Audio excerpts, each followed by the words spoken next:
Good afternoon, everybody. Madam Roy back once again, and coming back to this old DOS gaming computer.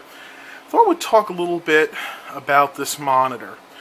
A lot of my younger viewers probably won't even remember these. This is a Gateway, you'll focus there, model VX1100. This dates back to about 1997.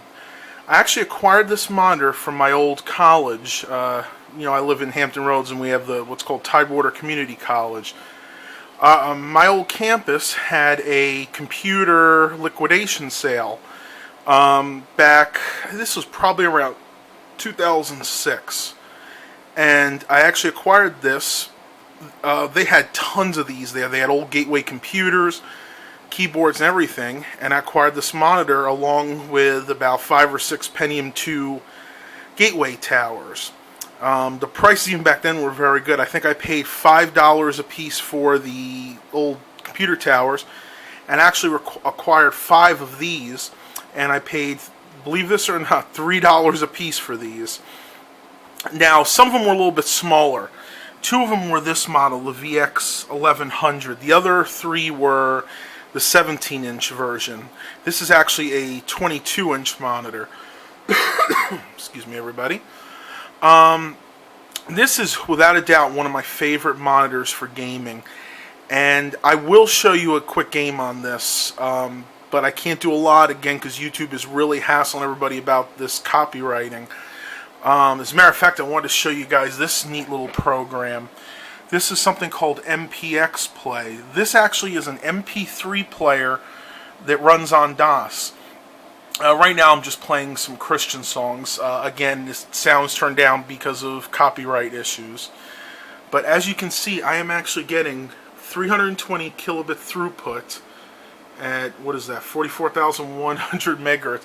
It's really incredible what these old Pentium 2 DOS-based machines, or even, this would even run on a 486. It's amazing that these can actually handle playing MP3s. And I've actually heard people say that you can play videos on this, but it would have to be very low quality. It would probably be something like 320 by 240 resolution.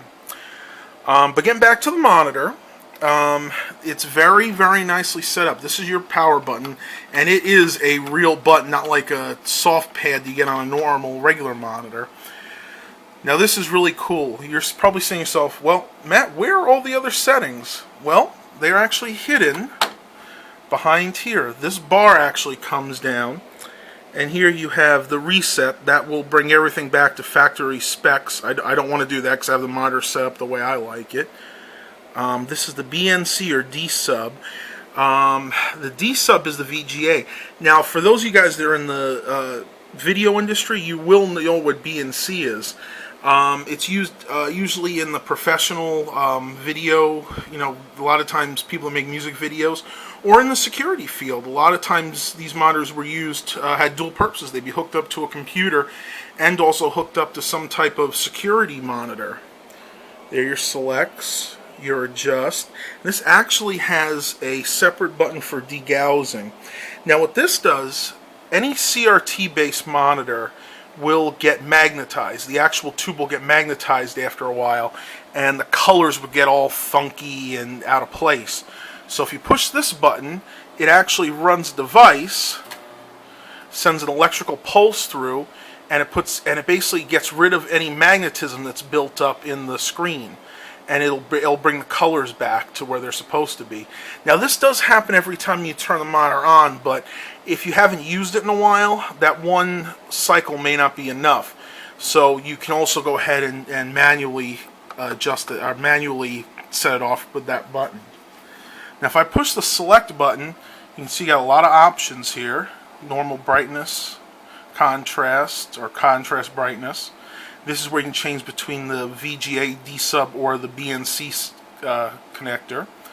Got all the different size options, horizontal, vertical, and then what they call the PCC, or the edge adjustments of the monitor. Again, I'm not a TV or a monitor tech, so I don't know all of the technical names for those. The rotation, Now you get down to the color. You can actually physically adjust each color, kind of like on a normal modern day monitor, red, green, or blue. And the last thing here is the power save, which will go ahead and turn it off at a certain point when you're not using it. And I have no idea what moy or clear means. And that's it for the settings. I'm going to try and go ahead and show you guys the back of this real quick. This might just take a second. And here we go. As you can see, you got a lot of connectors back here. You have 1, 2, 3, 4, 5 BNC connectors. Again, those would be for professional use, like again in the security field, or maybe for people who do like music videos. Let me see what this button here is. This button right here is to adjust the frequency.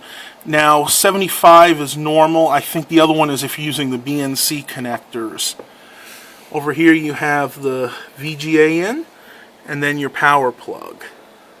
And if you look back here, it was actually made in December of 1998. And I don't think my camera's going to get that very clear. I'll go ahead and leave it here for a second. You guys can pause the screen and read the label if you want.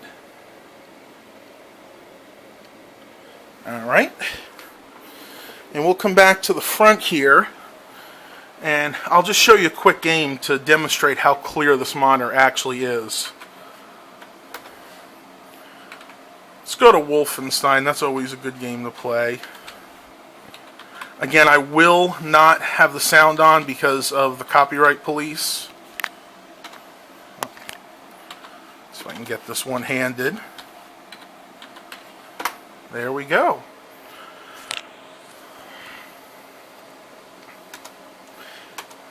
And you will see the lines. They're not terrible in this, but because it is a CRT based monitor, you will see some bars. As you can see, everything is very clear. I'll let it go through the demo so you can see how nice and the colors and the contrast are. Now, I can almost guarantee you if I had this hooked up to a modern LCD or LED monitor, this would look terrible. It would be all grainy. The motion would probably not be as fluid because we use different refresh rates now.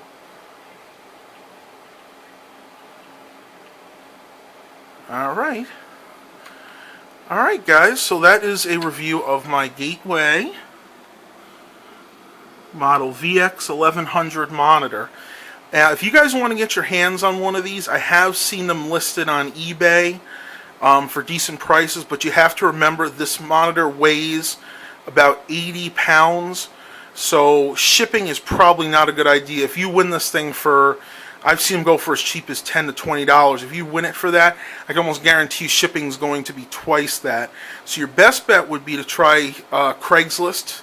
Again, you might be able to find it on there, or any local college, a township that might be liquidating. I would not be surprised to still see some of these coming out of those facilities. But enjoy your day, everybody. Look for more videos about this system to come in the near future. Please like and subscribe.